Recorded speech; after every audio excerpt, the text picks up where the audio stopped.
Hi everybody, my name's Kaya Wafena. I'm the Director of the Sheep and Goat Traceability Program with the New South Wales Department of Primary Industries and Regional Development. And here beside me I have Lucy Campbell from DataBars. We're just going to share with you some of the requirements in relation to meeting the obligations of sheep and goat EID come 2025 and some of the support packages and opportunities that are out there for producers going forward. So currently we have producers needing to start tagging any lambs or kids from the 1st of January 2025. So basically, if you've got lambs or kids or sheep on the ground now, they can still be tagged with a visual tag, but come 1 January 2025, anything born on or after that date will need to be tagged with an EID. Come 1 January 2027, there'll be a requirement for all sheep and goats, irrelevant of age, to be tagged with an EID. Most producers probably aren't aware, but the program has already started. We already have processors scanning. So they started scanning on the 1st of July. And there is actually quite a few tags going through the system, so it's really good to see that they're being able to iron out any issues that they have prior to the numbers coming through in January. Also, in 1 January, there'll be a requirement for livestock agents and sale yards to start scanning and uploading to the National Livestock Identification System database. And there'll also be a requirement for producers to undertake property-to-property transfers. You may or may not have heard, we actually have a tag discount program starting on the 1st of November 2024, and that'll be going through until the 1st of October 2025 or until funds run out. So please, if you're looking at purchasing your tags, it's worth noting that it's for white tags, year of birth for 2025, and if you have ordering more than 3,500 tags, you'll need to get pre-approval. A very simple process. Fill in the form, submit it. All it does is ask for some minor details in relation to your stock and land returns, and we'll look into that and approve any tags over 3,500. Probably one of the most important things to reiterate to producers is to make sure that you're using the appropriate device. We have seen a number of tags coming through, specifically through the processing plants in recent months, where the inappropriate tag has been placed in an animal. So there are actually sheep-specific devices and goat-specific devices. So it's really important that you're using the appropriate device for the particular animal that you're applying it to. I'm going to ask a few questions of Lucy. I'm happy to take any questions in relation to what you as a producer need to do come 1 January 2025, or we can hold off until the end. So Lucy, can you tell us a bit about DataBars and what you guys do? Hey everyone, Lucy from DataBars. I'm the Territory Manager for Southern New South Wales. So DataBars is actually a Swiss-owned company. We've got head office over in Switzerland and then R&D in New Zealand. We have 4 or 5 brands under the DataBars banner. So we've got TrueTest, which is measuring and data collecting devices, and then there's our Z-Tags, which we'll touch on today, SpeedRite, it's electric fencing, and then Pratley, which is our drafting and sheep yards. So, yeah. Can you outline some of the initial steps that a producer might take into consideration in integrating EID into their production system? So, yeah, firstly, they'll probably come and talk to you or me. Kind of a bit of cross-contamination there. Yeah, sort of just finding out what their operation is and what they need. You know, we've got sort of 2 kinds of tags. If they're just tagging 1 or 2, this one's suited to you. If you're wanting to do tens of thousands, this kind's suited to you. Ensuring you've got the right applicators. Yeah, like you said before, getting set up with an account and a PIC and whatnot. So it's very much dependent on the sort of production system they have, I suppose. You know, we've got the small hobby farmers that probably don't really need to invest in lots of equipment that they feel that they need to, compared to those that may be bringing a large amount of stock onto their property that they've bought privately, and obviously they'll then have the responsibility of making sure they come onto their property through the NLIS database. So each production system or each farm's going to be very much dependent on that particular person, isn't it? Yeah, that's right.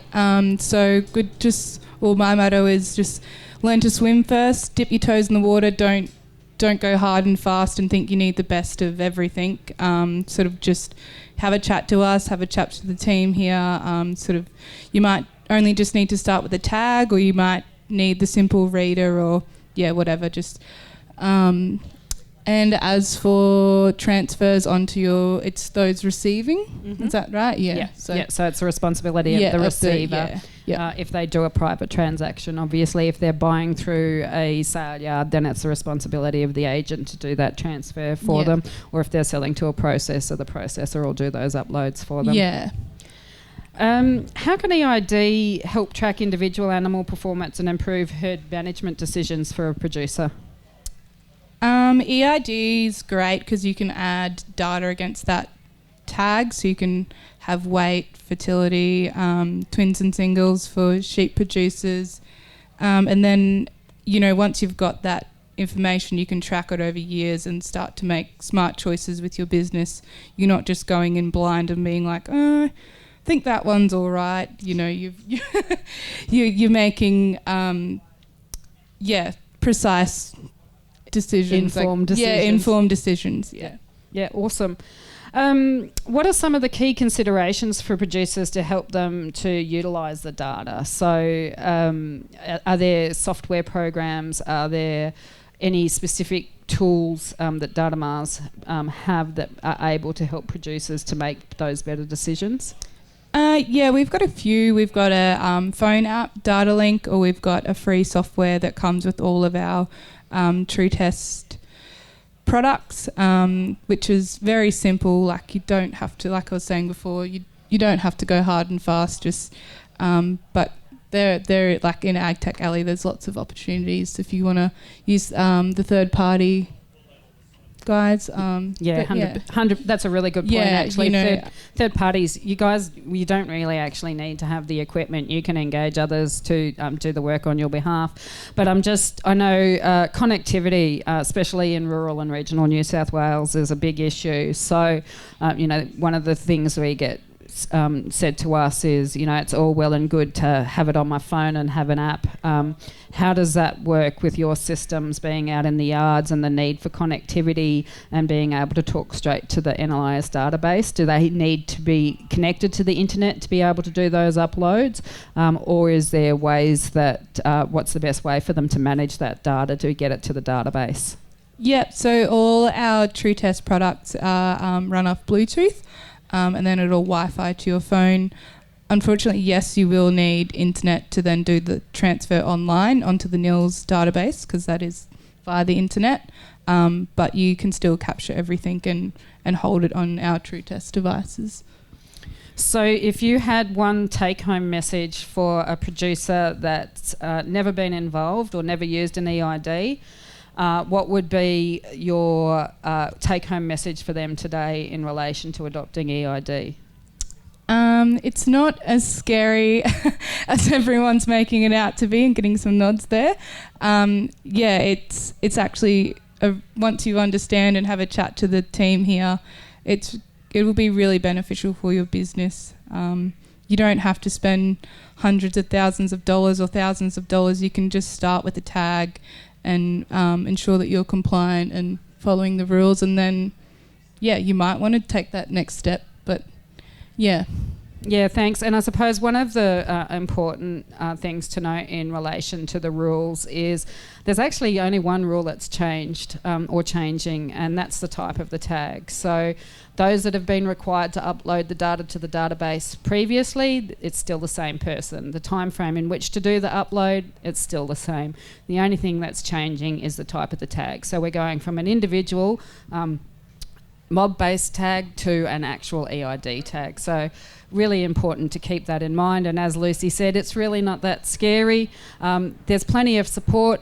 We have a team both within DPIRD as well as LLS around that are able to support producers, come to events, help do, we're going to be looking at doing property reconciliation workshops, how to do P2P transfers, all those sort of events in the coming months. So definitely get out and ask questions, talk to your local merchandising store and equipment manufacturers just to see what's going to be the best option for you and your farm. Any questions, guys? So you're talking about the data aspects of it and being able to collect information. How much information can we actually store on the tags? That's dependent on the device or the data capturing device that you have. So, yeah, it's just a microchip essentially. With our top of the range, you can have up to 100 fields. So, yeah, you can have. Also, basically, it's however many sheets and grids you have in an Excel spreadsheet. It's really endless. Yeah. But what's really important is, especially if you're just starting off, is only capture the data that you need, because otherwise you might become overwhelmed with capturing information that really isn't going to make any benefit to your bottom line in the long run, and is it going to make you or assist you in making better informed decisions in relation to your operation. So yes, the amount of data you can collect is limitless, as Lucy said.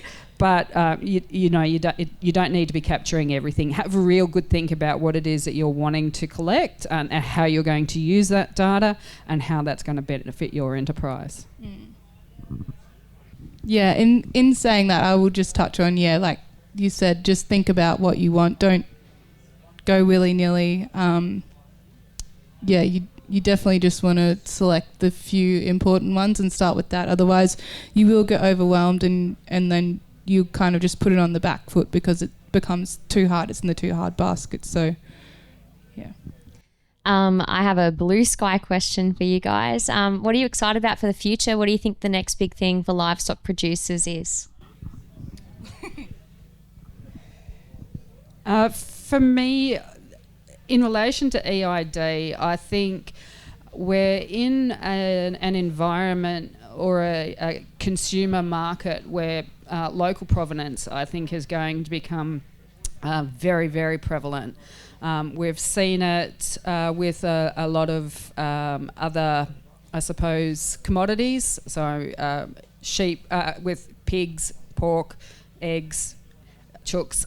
I think by having this system, we're able to show our consumer where our products come from, that farming isn't all bad, and that we can educate the consumer in relation to, we can tell a story by having these tags in. And it's not only the domestic consumer, it's also the export markets, those overseas countries that, Australia has a really good green image in relation to our agricultural products, and I think this provides a great opportunity for us to maintain that reputation going forward. That's a great answer. I think I'm pretty excited to see where, the next generation, they're really taking this by the horns. I'm not sure about the audience, but I seem to love data and tech and stuff, and a lot of the clients I'm dealing with are, my old man's a bit hesitant, but, this is what I want to do. So I'm keen to see where things are in the future, where we go, where properties go with the choosing prime. Kind of lost me. Sorry, guys. No, it's okay. Thank you. Are there any more questions? No? All right. Great work, guys. Thank you so much for your time. Thank you.